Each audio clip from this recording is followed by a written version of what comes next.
Most people don't break under pressure. They reveal who they've always been. Let that sit for a second. Because the version of you that shows up when everything tightens, when your chest locks, when your thoughts start racing, that's not bad luck. That's not the moment betraying you. That's you unfiltered, unmasked, exposed. So here's the uncomfortable question. When pressure hits, do you become dangerous or do you become small? I'm not asking what you want to be. I'm asking what actually happens. Because pressure doesn't ask for permission. It doesn't warn you. It walks into your life like a storm, and in that moment, you either become the eye of it or you get swallowed whole. And here's the part no one tells you. The fear you feel, it's not really about the situation in front of you. It's about what you might discover about yourself inside that situation. That's why your voice tightens. That's why your body hesitates. That's why your instincts feel like they're working against you. It's not weakness, it's conditioning. You were trained to be safe, to be agreeable, to avoid conflict, to stay controlled in a world that only respects those who can control it. But here's where everything changes. There is a version of you, a quiet one, a cold one, a precise one, that does not panic under pressure. A version that doesn't rush, doesn't flinch, doesn't lose control. It watches, it calculates, it waits, and then it moves with exact timing. And once you understand how to access that version of yourself, pressure stops being something you survive and starts becoming something you use. Niccolò Machiavelli once wrote that necessity strips men down to their truth. And pressure is necessity in its purest form. So let me ask you one more thing. What if the reason you've never felt in control under pressure isn't because you're weak, but because no one ever taught you how to become dangerous? In this video, I'm going to give you 8 ruthless Machiavellian lessons that will rewire how you respond to pressure completely. We're talking about turning panic into precision, fear into focus, and chaos into control. Because monsters aren't born in comfort. They're forged in the exact moment a man decides he's done running. So before we go any further, type this in the comments. Pressure obeys me. Let's begin. Let's strip the illusion away, because this is where most men quietly lose their position and never even realize it, not in some dramatic collapse, but in the small, almost invisible moments where they choose to be harmless and call it virtue. You've done it. I've done it. Every man listening has done it. You hold your tongue in a room where you should have spoken. You laugh something off that disrespected you. You make yourself smaller just to keep the peace. And in that exact moment, something shifts. Not outside, inside. You feel it. A slight tightening in your chest. A silent acknowledgement that you just traded power for approval. And the worst part, people notice, even if they never say a word. Think about that one moment, because you know exactly which one I mean. The conversation where someone cut you off and you let it slide. The opportunity where you hesitated and someone else took your place. The relationship where your kindness slowly became permission for disrespect. That wasn't random. That was a pattern. And patterns, repeated long enough, become identity. This is the uncomfortable truth most men avoid. Being harmless is not a personality trait, it's a survival strategy that outlived its usefulness. It kept you safe once, but now it's costing you everything. If you cannot be both loved and feared, you choose fear, because fear creates boundaries where love often creates entitlement. And no, this isn't about becoming reckless or aggressive like some unhinged animal. That's weakness disguised as strength. Real danger is controlled, quiet, intentional. It's the man who knows exactly what he's capable of and doesn't need to prove it unless it becomes necessary. There's a difference between a man who can't act and a man who chooses not to. Most people can feel that difference instantly. One is invisible. The other is unsettling. Picture this. A man gets challenged in public, voice raised, tension building. One version of him reacts immediately, talks too fast, tries to defend himself, energy scattered everywhere. You've seen that man before. Maybe you've been that man. Now picture the other version, He doesn't rush, he doesn't flinch, he just looks, listens, lets the other person expose themselves. His breathing stays controlled, his posture doesn't collapse. And when he finally speaks, it's measured, precise, final. That man doesn't need volume. His presence already did the work. That's what pressure reveals. Not your intentions, your preparation. Because when things tighten, you don't rise to the level of your expectations, you fall to the level of your conditioning. And if your conditioning is built on being agreeable, avoiding tension, seeking validation, then pressure will dismantle you every single time. Not because you're weak, but because you were never trained to handle it differently. Becoming dangerous starts far away from conflict. It starts in the quiet decisions no one sees. Waking up when you don't feel like it, holding discipline when your mind is looking for escape, sitting in discomfort without reaching for distraction. That's where the shift happens, where you stop negotiating with yourself and start commanding yourself. Layer by layer, you build something most men never develop: internal authority. And once that's built, something changes in the way you move. You stop reacting instantly. You stop explaining yourself unnecessarily. You stop chasing approval. There's a calmness that replaces the noise, and people feel it. Not because you're trying to intimidate them, but because you're no longer available to be controlled. Command your physiology, because this is where most men get exposed without even realizing it. Not in the big moments, not when everything explodes, but in the first few seconds, when pressure enters the room and their body silently gives them away. You've seen it, maybe you've lived it. That meeting where your voice tightened just slightly, that conversation where your breath shortened, and you started speaking faster than your thoughts could keep up. That moment when you felt watched, judged, and your body betrayed you before a single word left your mouth. Here's the part no one tells you: your body doesn't wait for your permission to panic. It reacts first, and then your mind scrambles to justify it. Your heart accelerates, your shoulders rise, your jaw locks, your breathing turns shallow, and suddenly you're not thinking anymore, you're reacting. Most men mistake this reaction for truth. They say, "This is who I am under pressure." No, it's not. It's who you become when you lose command. There's a quiet humiliation in that, and you know it. Because deep down, you can feel when you've lost control of yourself, even if nobody says it out loud. And once people sense that, it's over. Respect doesn't disappear loudly, it leaks out in silence. Machiavelli understood something most men still ignore. If you cannot command yourself, you cannot command anything. And your physiology is the first battlefield. Not your words, not your strategy, your body. Because your body speaks before you do. Let me show you something real. Picture a man walking into a room where tension is already thick, voices overlapping, subtle hostility in the air. One man speeds up, starts talking more, fills the silence, tries to regain control through noise. Another man slows down. His steps are measured. His breathing is deep, almost invisible. His face gives nothing away. Same environment, same pressure, completely different outcome. One is being controlled by the moment. The other is controlling how the moment unfolds. That difference isn't talent, it's training. When you slow your breath intentionally, something shifts. Not motivational nonsense, biology. Your nervous system stops firing like you're under attack. Your mind clears just enough to see what others are missing. When you drop your shoulders, unclench your jaw, ground your stance, you're sending a signal, not just to yourself, but to everyone watching. I'm not part of the chaos, I'm above it. And that's where it gets dangerous, because calmness like that unsettles people. They can't read you, they can't predict you. And what people can't predict, they instinctively respect or fear. Most men speed up when pressure rises, they rush decisions. They talk too much, they reveal too much. You do the opposite. You slow down. You create space. You let others expose themselves while you stay composed. That's power, quiet, controlled, surgical. Commanding your physiology buys you something most men never realize they're losing. Time. Time to observe, time to think, time to choose instead of react. And in high-pressure moments, the man who controls time controls everything. This is not about looking calm.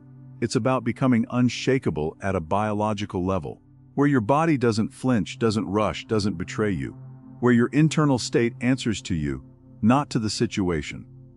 Because pressure doesn't break men. It reveals who was never in control to begin with. Kill emotional impulses, because this is where most men lose power without ever realizing they had it. Not because they're weak in strength, but because they're predictable in reaction. And once you're predictable, you're controllable. Watch yourself closely the next time something hits you.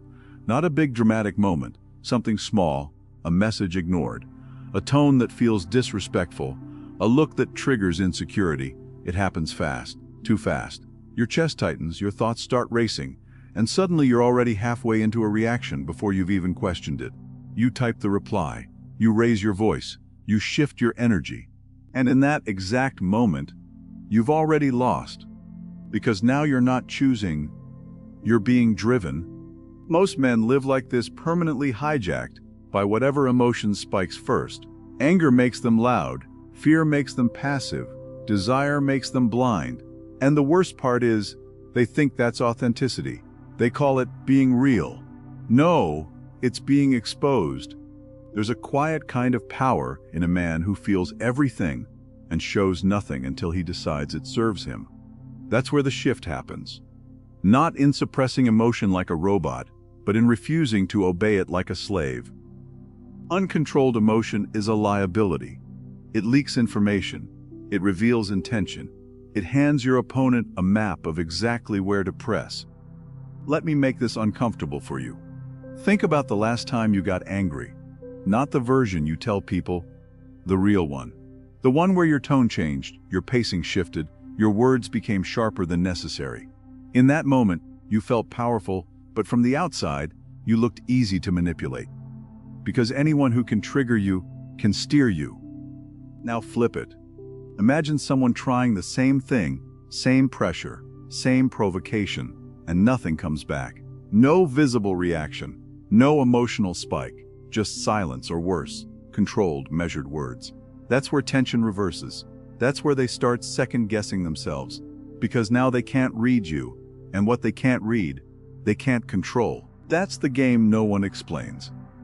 Your emotions are signals, not commands. Fear tells you something might be wrong, it doesn't tell you to retreat. Anger tells you a boundary was crossed, it doesn't tell you to explode.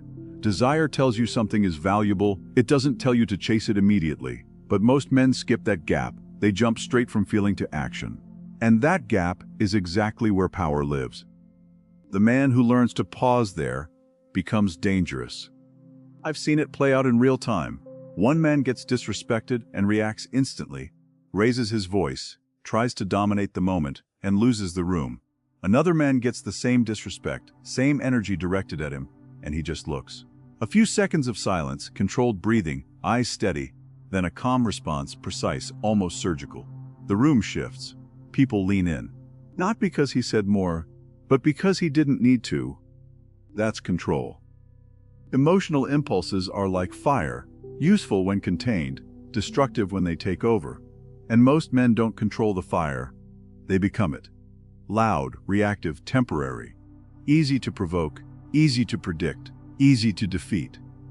When you kill that impulse to react immediately, you create distance between stimulus and action, and inside that distance is strategy. That's where you decide who you are in that moment, not your anger, not your fear, not your ego. And here's the uncomfortable truth. The moment you act because your emotions screamed louder than your logic, you gave away leverage. You handed control to the situation, to the person in front of you, to whatever triggered you. But when you feel it, and still choose your response, that's when people start adjusting to you instead. Move at your own tempo, because this is where pressure stops controlling you and starts exposing everyone else. Most men don't even realize they've surrendered this. They think they're making decisions, but they're just reacting to speed, to urgency, to that invisible pressure that whispers move now or lose. And so they rush, they talk too fast, they decide too early, they reveal too much, and they call it confidence. It's not. It's panic wearing a mask. Watch any high-pressure situation closely, and you'll see it immediately. The room gets tense, voices rise, movements become sharp and erratic, and suddenly everyone is speeding up like they're being chased by something they can't see. That's where mistakes are born. Not from lack of intelligence, but from lack of control over tempo. The one who waits with precision will always outplay the one who reacts with urgency. And that's uncomfortable, because waiting feels like losing until you understand what's actually happening beneath the surface. Let me put you inside a moment. You're in a conversation, tension just beneath the words. Someone tries to corner you, maybe a subtle challenge, maybe a direct push. Most men feel that spike instantly, and they answer too quickly. They defend, they explain, they try to regain control through speed. But what they don't realize is, the moment they rush, they've accepted the other person's frame. Now imagine the opposite. Same pressure, same attempt to push you, and you don't respond immediately. There's a pause. Not awkward, not hesitant, controlled.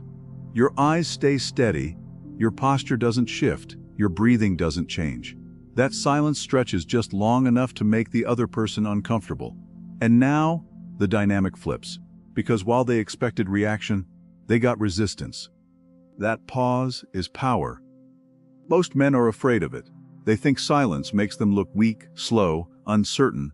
But in reality, it does the opposite. It creates tension that works for you.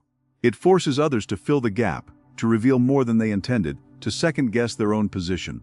And all you did was refuse to be rushed. Tempo is control over when things happen, not just what happens. And once you understand that, everything changes. You stop chasing moments and start shaping them. Here's the deeper layer most people never see. Speed is predictable. A man who always reacts quickly can be manipulated easily. Push him and he moves. Provoke him and he responds. Pressure him and he folds into urgency. But a man who controls his tempo becomes unreadable. Sometimes he moves fast, sharp, decisive. Other times he slows everything down to a crawl, and no one knows which version they're going to get. That unpredictability creates authority. I've seen it happen in rooms where one man dominates without raising his voice, without rushing, without forcing anything. He speaks less, but when he does, people listen. He moves slower, but somehow gets there first. Not because he's faster, but because he's not wasting energy, reacting to every stimulus like everyone else. That's the difference. One man is being pulled by the moment, the other is anchoring it. When you operate at your own tempo, you become immune to pressure tactics. People try to rush you, you slow down. They try to provoke you, you delay. They expect urgency, you give them control. And in that gap between expectation and reality, you take the advantage.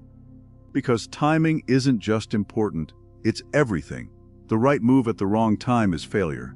The same move at the right time is dominance. So understand this clearly. Patience is not passive. It's calculated restraint.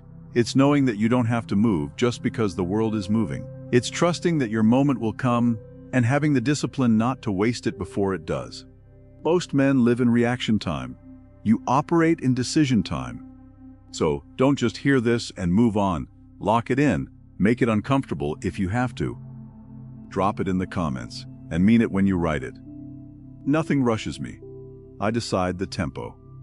And if part of you feels the urge to type it quickly and move on, slow down. That urge right there is exactly what's been controlling you. Learn to read fear like a language most men were never taught to speak, because what you call anxiety, hesitation, that tightness in your chest before you act, that's not weakness, that's data, raw, unfiltered intelligence about the moment you're in. The average man feels that surge and immediately tries to escape it, distract himself, numb it, scroll it away, talk himself out of it, and that's exactly why he stays small. He has been conditioned to interpret discomfort as danger, when in reality, it's often the doorway to leverage. Let me make this real for you. Think about the last time you hesitated to speak up in a room. Maybe a meeting, maybe around people you subconsciously ranked above you. Your heart sped up, your thoughts got messy, your mouth went dry, and in that split second, you backed off. You told yourself, now is not the right time. That wasn't logic. That was fear hijacking your authority. But here's what you didn't see in that exact moment. Everyone else was running the same internal script. The difference is one man speaks anyway and instantly shifts the power dynamic without raising his voice. Fear is not telling you to stop. It's telling you where the edge is. Another scenario. You're about to approach a woman you're attracted to. You feel the surge, the internal resistance, the subtle voice negotiating your retreat. Maybe later, maybe she's busy, maybe I'm not in the right state. That's not intuition, that's self-preservation dressed as logic. And every time you obey it, you reinforce a pattern. Hesitation becomes identity. But the man who understands fear doesn't silence that voice. He studies it. He recognizes that the intensity of the feeling is directly proportional to the potential outcome. High fear, high leverage.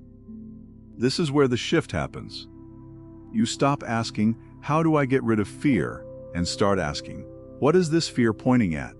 Because fear always points to exposure, to risk, to judgment, to loss, but also to growth, status shifts, control. It's a compass, not a cage. And once you see it that way, everything changes. Your body reacts, yes. Your heart still races. Your palms still sweat, but your mind stays intact. You don't flinch. You observe. Most men collapse under pressure because they make fear personal. They think something is wrong with them. The monster understands nothing is wrong. This is the system activating. This is the moment where others fold and you decide not to. And here's the part no one says out loud. Fear doesn't disappear at higher levels. It evolves. The stakes get bigger, the risks get sharper, the consequences get heavier. The difference is, now you're not surprised by it. You expect it. You almost welcome it because you know what it means. You're exactly where most people would turn back. There's a man out there right now, same opportunities, same environment, same access, but he keeps choosing comfort over confrontation, silence over presence, safety over dominance, not because he lacks ability, but because he misreads fear. He treats it like an enemy, and because of that, he will always remain controlled by it. You won't. You're going to feel it, dissect it, and use it.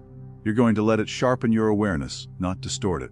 You're going to move while others freeze, speak while others calculate, act while others negotiate with themselves. And over time, something dangerous happens. Master the discipline most men avoid because it exposes them. Non-reaction. Not silence out of weakness, not freezing because you don't know what to do, but controlled, deliberate stillness while everything around you is trying to pull you into emotional chaos. You felt this before. Someone disrespects you, tests you, throws a subtle jab in front of others, and there's that instant surge inside your chest, that urge to respond immediately, to defend, to prove, to reassert yourself. That impulse, that's the leash. And most men never realize they're being led by it. Watch closely the next time tension enters a room. The average man cannot sit in it. He rushes to fill the silence, to correct the narrative, to regain control through noise. He laughs too quickly, speaks too much, over-explains, overreacts. He thinks he's managing the situation, but he's exposing himself. Every word reveals need. Every reaction reveals where he can be manipulated. And once people see that, they start pressing on it, consciously or not. Now flip the frame. You're in that same moment, same tension, same provocation, same subtle attempt to pull you out of your center. But this time, you don't give them what they expect. You don't rush. You don't defend. You don't explain. You hold eye contact a second longer than comfortable. Then you say nothing. Not because you have nothing to say, but because you're choosing not to spend your energy where it doesn't serve you. And suddenly, something shifts.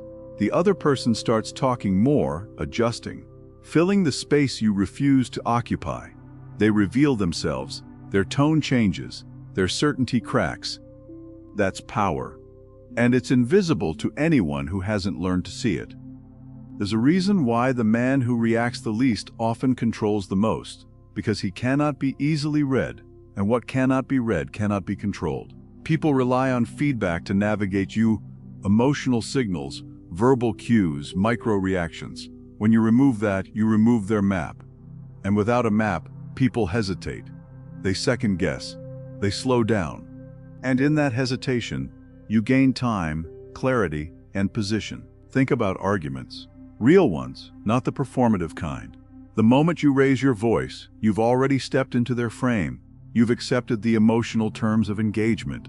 But the man who stays calm, who listens without interruption, who lets the other person escalate alone, he forces imbalance. One is burning energy, the other is storing it. One is revealing everything, the other is collecting information. By the time it's over, the outcome was decided long before any conclusion was spoken. And here's where it gets uncomfortable, because you've been trained your whole life to believe that reacting equals strength, that you need to defend your name, assert your position, respond to every challenge. But that's exactly how control is taken from you. Every reaction is a transaction. You're giving something away, whether it's attention, emotional energy, or strategic position. Non-reaction is not about being passive, it's about choosing when you become active. It's the man who can sit in disrespect without immediately exploding, not because he tolerates it, but because he's deciding if it's even worth engaging. It's the man who hears criticism and doesn't rush to justify himself, because he doesn't need external validation to stabilize internally. It's the man who can walk away mid-conversation, not out of defeat, but because he's already assessed that nothing of value is left on the table. And once you start operating like this, people feel it. They become more careful with you.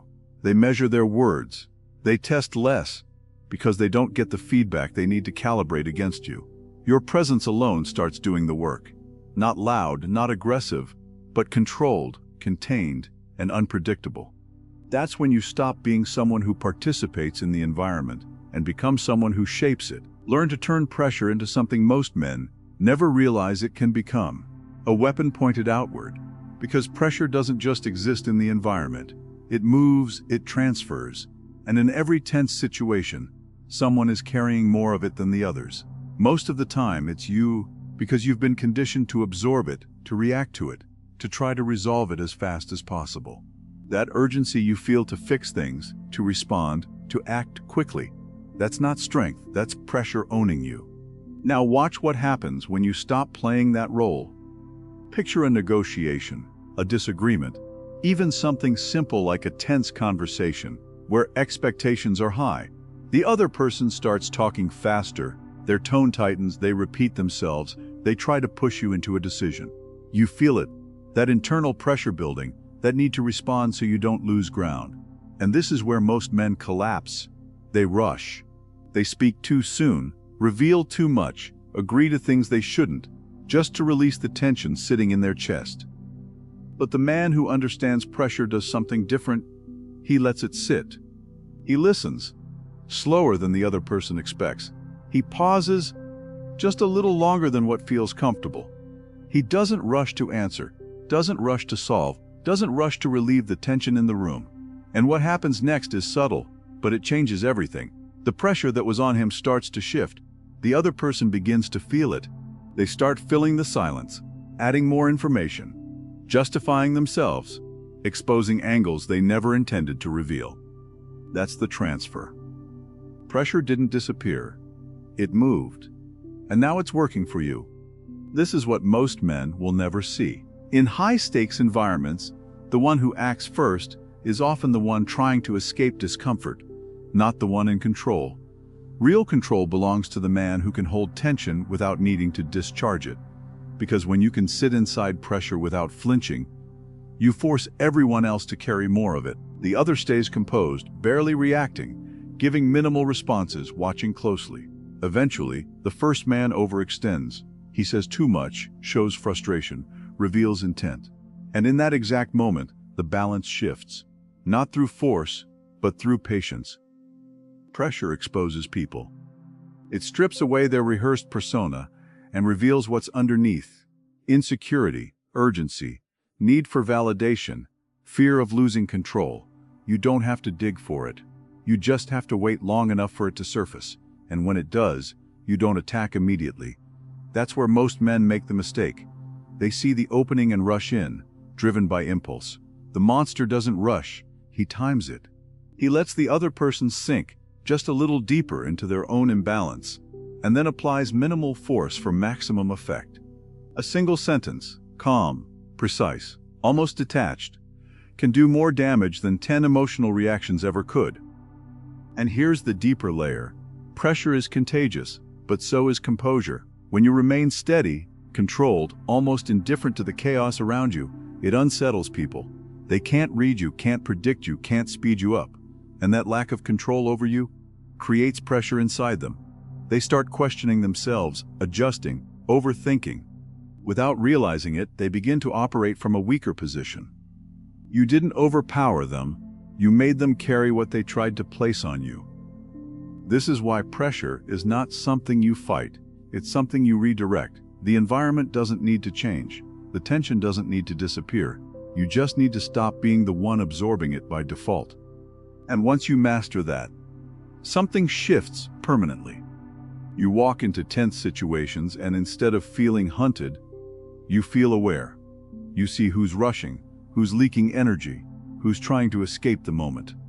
And you already know, those are the ones losing. Make fear submit to you, because whether you admit it or not, it's already inside your system, running scripts, influencing decisions, shaping how you move when the stakes rise.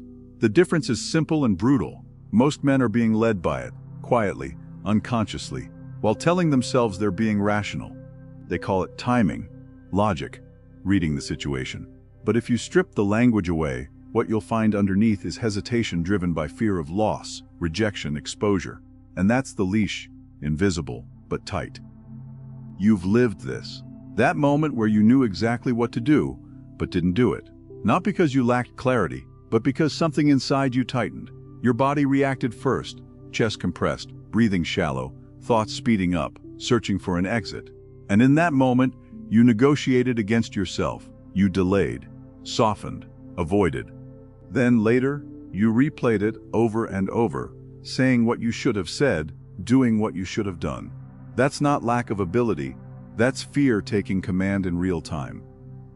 Now understand this clearly. Fear is not telling you to stop. It's telling you this moment matters. The intensity you feel is proportional to the risk, and the risk is proportional to the potential shift in your position. That's why the biggest opportunities never feel calm.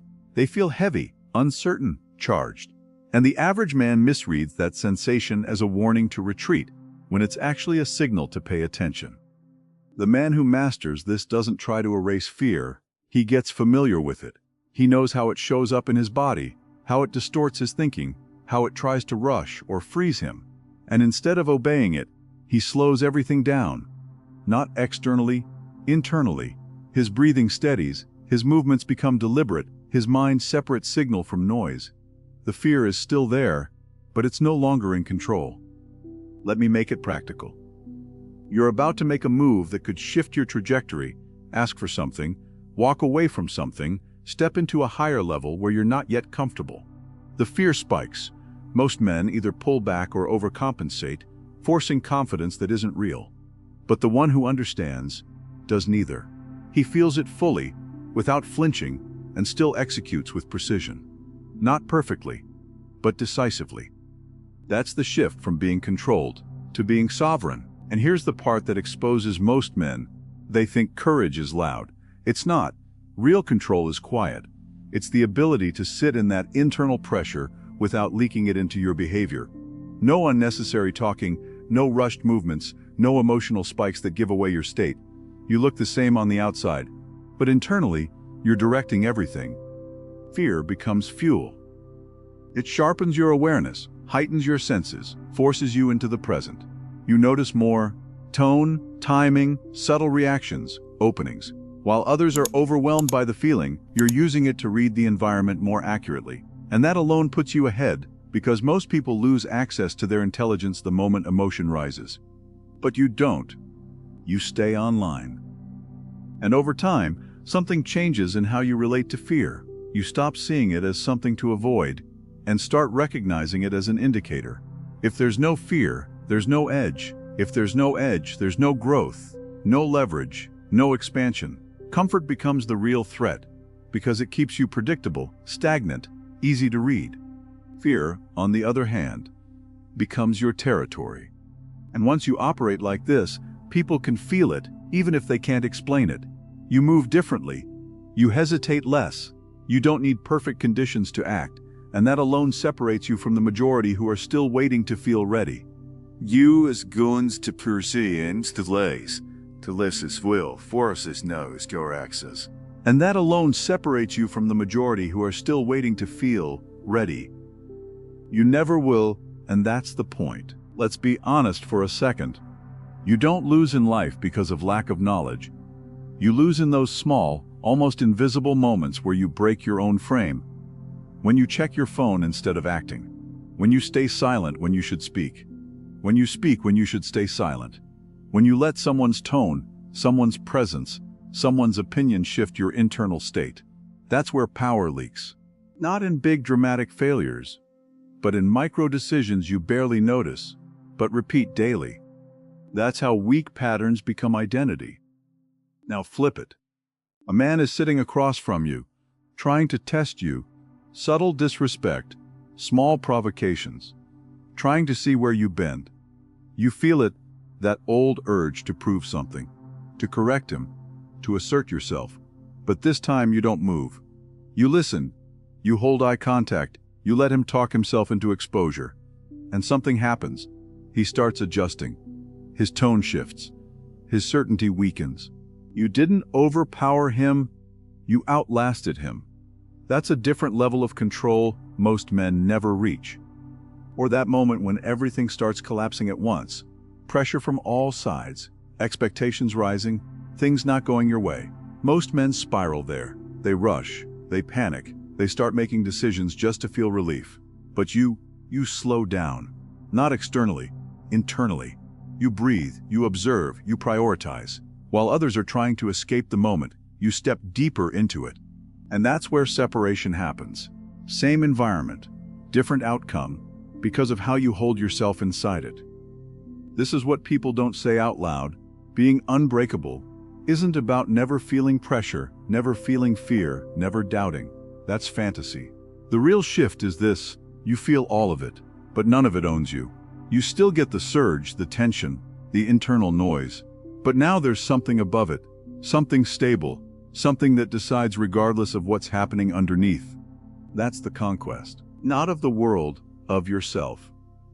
And once that starts locking in, your behavior changes in ways people can't fully explain. You become harder to read, harder to provoke, harder to move. Not because you're trying to be mysterious, but because you're no longer reacting on autopilot. Every action becomes chosen. Every silence becomes intentional. Every move carries weight, because it's not coming from impulse, it's coming from control. And control is what most people spend their entire lives trying to fake. You're not faking it anymore.